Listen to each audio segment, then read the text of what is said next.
पूना गाडगे आणि सन्स प्रस्तुत ग्लॅमर गाथा.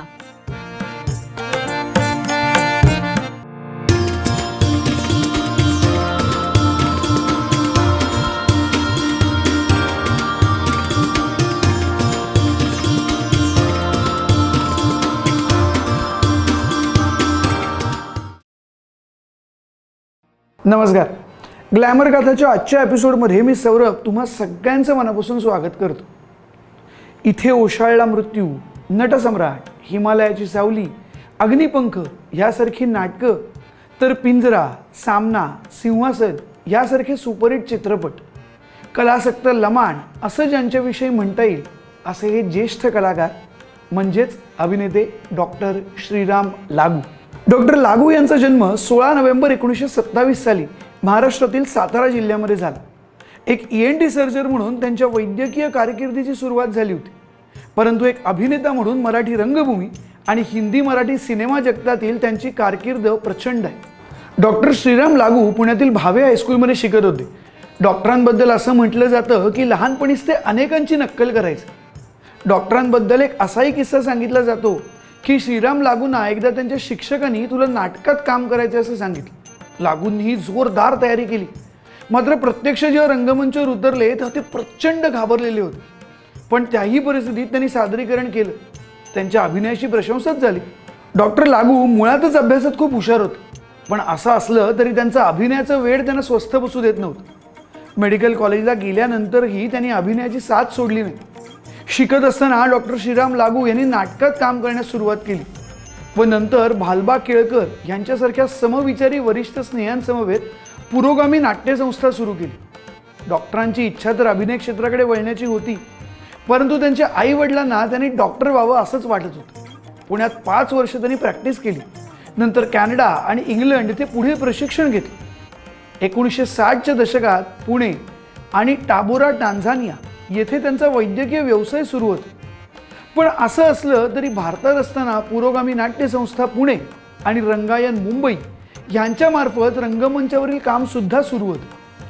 3 वर्षांसाठी वैद्यकीय व्यवसायानिमित्त डॉक्टर लागूंना आफ्रिकेला जावं लागलं.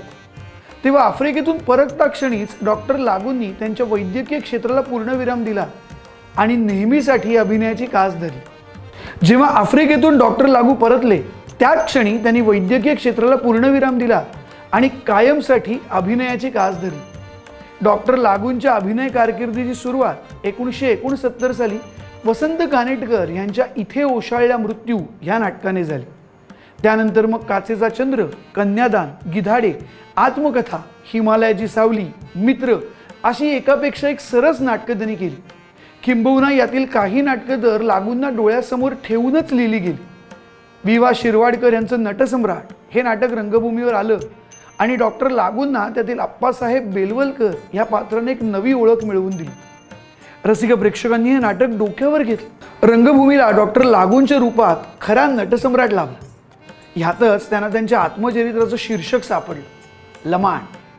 आम्ही कलाकार म्हणजे नाटककारांनी लिहिलेले नाटक, शब्द लोकांपर्यंत पोहोचवणारे लमाण, हमाल असं डॉक्टरांनी अखेरपर्यंत मानलं.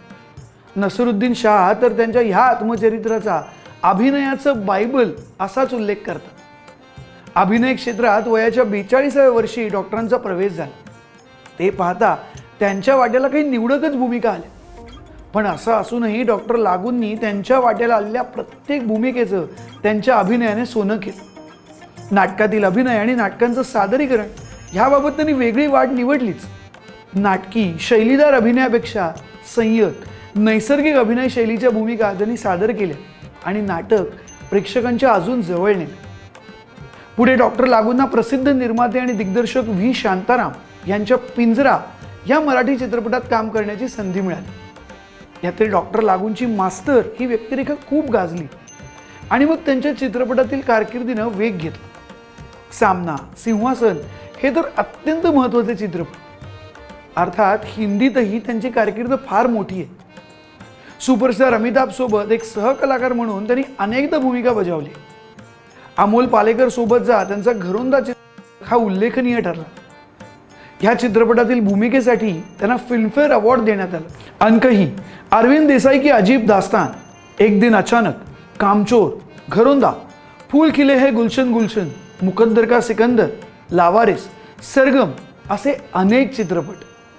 त्यांच्या एकूण कर्तृत्वाचा सन्मान संगीत नाटक अकादमीचा पुरस्कार देऊन करण्यात आला.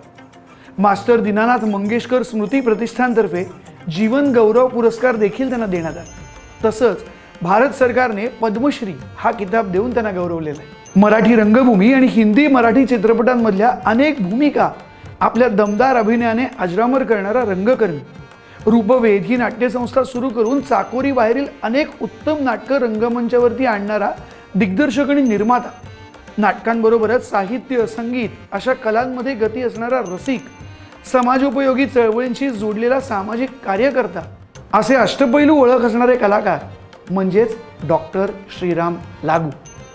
तुम्हाला त्यांची कोणती भूमिका आवडली हे आम्हाला कमेंट सेक्शनमध्ये लिहून नक्की कळवा. त्याचसोबत आमच्या चॅनलला सबस्क्राईब करायला विसरू नका. अशाच इंटरेस्टिंग व्हिडिओसह पुन्हा एकदा भेटूया पुढच्या एपिसोडमध्ये. तोपर्यंत नमस्कार.